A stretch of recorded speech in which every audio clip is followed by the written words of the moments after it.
There is a very expensive myth circulating in Europe lately that paying rent is paying somebody else's mortgage. Nevertheless, with interest rates stabilizing and asset prices at historic highs, 2026 could be the year where the advice is wrong for about 60% of the people. And if you don't get this right, you don't lose just money, but potentially up to a decade of compound growth. Hello, fellow wealth seekers! Today, we're gonna run through a slightly more complex video. 3 parts. Number 1, the theory behind renting versus buying. Number 2, running the numbers, an actual practical case to discuss.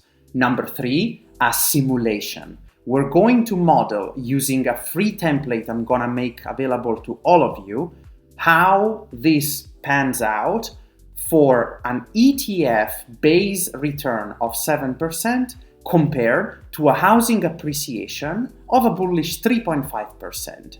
Let's get to it. Let's strip away the emotion first. Financial theory says that you should be indifferent towards buying or renting if the unrecoverable costs are equal. Well, a sunk cost for renting is just the rent. That's about it. Buying is a function of multiple costs, such as interest, the cost of loaning money, maintenance that happens every year, and opportunity cost. What could you have done with that money instead? Now, in the US, upfront costs for buying are relatively low. In a country like Germany, they are wealth destroying. For a 500k euro house, you might be looking at 12% Kaufnebenkosten.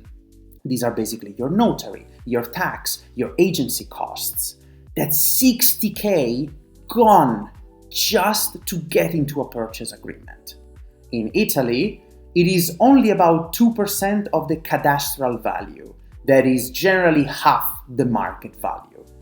You see, already a lot less friction to enter the market. Or at least that is for the Prima Casa, the first house you're buying.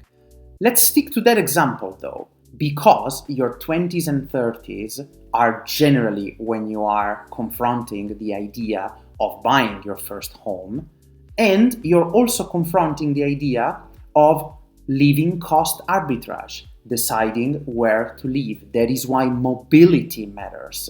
Say you buy a house in Germany, you would need 15% market valuation rise in order to get back the money within a 3-year time frame. Say that within that time frame you are deciding to move effectively to another town, most likely a sale by then would result in a net loss. But for the practical case, let's stop looking at 1 year, let's look at a decade. Say that you have enough for a down payment of a 500,000 euro home.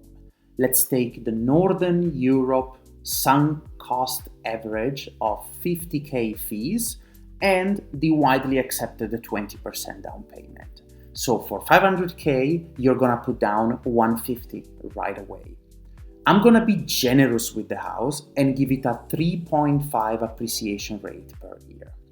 Now, instead, a renter would take those 150k and invest them in a stable ETF. Let's take VWCE. This one would return an average of net, so after fees, net returns of 7% per year. The buyer, you bought a 500k home in 10 years with the appreciation rates that we established. You're gonna find yourself a 700k home. That's a 200k gain, right? Not really. You paid interest, taxes, and maintenance. Remember the upfront costs. The renter did not have to invest the 150k down payment. Instead, they were able to put it straight into an ETF with monthly contributions at a 7% return. That counts for 300k after 10 years. The buyer made 200k, the renter made 150. Buying wins, done deal, right? Not really. We have not accounted for the monthly cash flow. See, in 2026, it often makes sense to rent compared to buying, simply because of the cost of mortgage and maintenance. For that, we're going to use the practical price to rent ratio, which basically takes your home cost and divides it by your annualized rental costs. If that ratio comes out below 15, I would say go ahead and buy. It does make a lot of sense for the equity you're getting. If it's between 16 and 20, that is rather the danger zone. Buying makes sense for longer stays, say 10 plus years, but often renting leaves you more flexibility.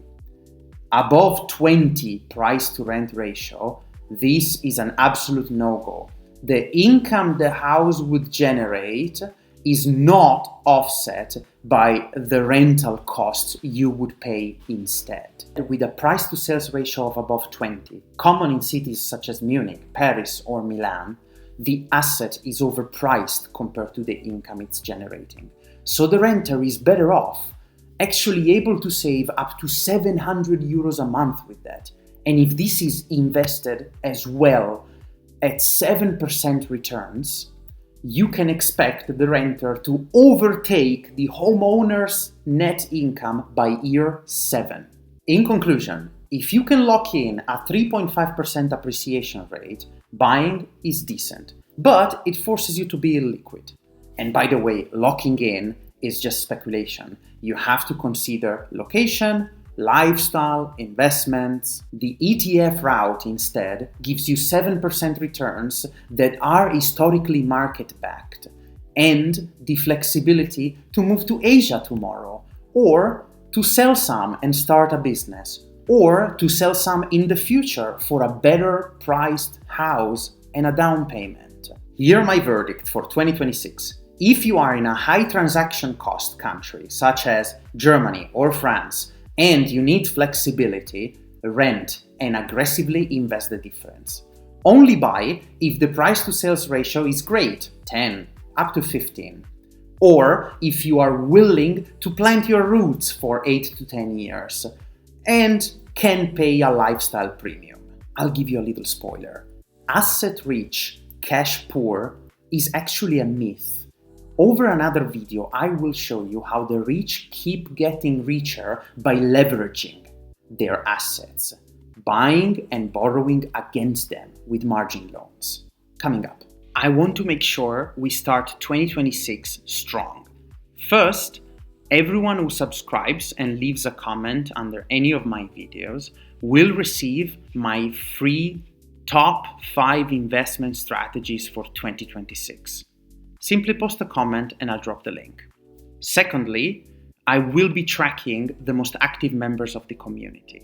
So the ones that leave the most likes and meaningful comments will receive a free copy of one of my favorite finance books of all time, The Psychology of Money from Morgan Housel.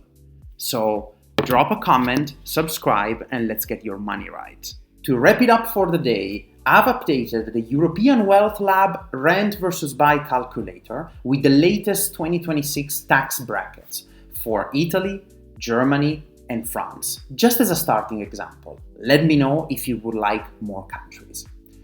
Download it, check the waterfall, cost versus value for yourself, see the math, and look what is the perfect solution for you. Till the next session, European Wealth Lab out.